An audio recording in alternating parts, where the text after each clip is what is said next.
Right now, we are panicking about artificial intelligence. We are staring down deepfakes, synthetic art generators, algorithmic data scraping, and endless feeds of content slop. The fear is that these tools will destroy our ability to trust visual evidence. We worry that objective truth is dying and that the human artist is becoming entirely obsolete. But we have lived through this exact panic before. Every single one of these modern anxieties was fiercely debated 180 years ago. The original reality-breaking technology was the invention of the camera. Seeing how society survived the camera's original disruption is the only historical blueprint we possess for navigating the current AI revolution. In the 19th century, the public widely believed in what was called the reality effect. This was an absolute naive trust that the camera provided a flawless, objective reflection of the world. Yet that perceived objectivity frequently masked deliberate manipulations. Early practitioners constantly fabricated scenes, retouched elements, and combined multiple negatives to bypass the camera's technical limitations and craft compelling narratives. To see this in action, we can look at Thomas Barnardo. He intentionally exaggerated urban poverty, deliberately posing children in ragged clothing on London streets to manipulate public sympathy for his charity advertisements. Later, in the 1930s, photographers like Arthur Rothstein sparked intense authenticity debates by manually altering or selecting specific scenes to dramatize the devastation of the Dust Bowl. The camera has always functioned as a deceptive mask. Our fear of losing objective visual truth did not begin with artificial intelligence. The fear of machines replacing human creativity also has deep roots. When early photography was commercialized, it faced the purest critique, a movement that dismissed the camera as a mere mechanical recording instrument. Critics like the poet Charles Baudelaire argued that this automated process produced soul-deadening pictures, completely devoid of any human artistic merit. Elite artists panicked fully when the medium was automated for the masses. In 1888, the Kodak camera arrived with a terrifyingly simple slogan: "You press the button, we do the rest." In rebellion, the pictorialist movement emerged.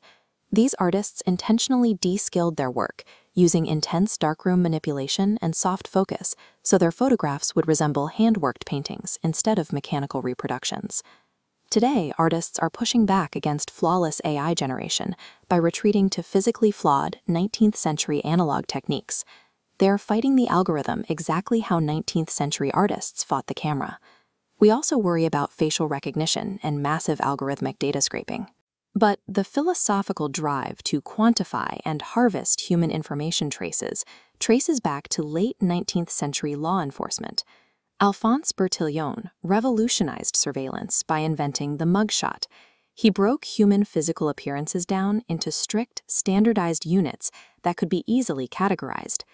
Those individual measurements scaled into vast, controllable government archives designed to systematically track human populations. Today, this has evolved into a dematerialized archive. When we voluntarily upload 4.5 million images to social media daily, we are participating in the exact same archiving function. Tech companies harvesting our visual data are simply using cloud computing to scale up the camera's original function as an apparatus for societal control. Finally, we face the dread of our digital feeds being choked by an overwhelming excess of low-quality synthetic content slop. This mirrors the 19th century explosion of cheap commercial photography. The market was suddenly flooded by the carte de visite, small, inexpensive portraits that created a worldwide collecting craze. This created what critics called the paradox of the lens. While mass-produced images initially broadened global awareness, the sheer, staggering volume of media quickly began to commodify the human experience. Critics warned that confronting an overwhelming access of images actually taught the public how to ignore or forget the harsh realities those images depicted. The numbness we feel while scrolling through an endless feed of AI-generated content is the exact same psychological desensitization caused by the first flood of mass-produced photography. The camera did not permanently destroy human art, and it did not permanently destroy objective truth.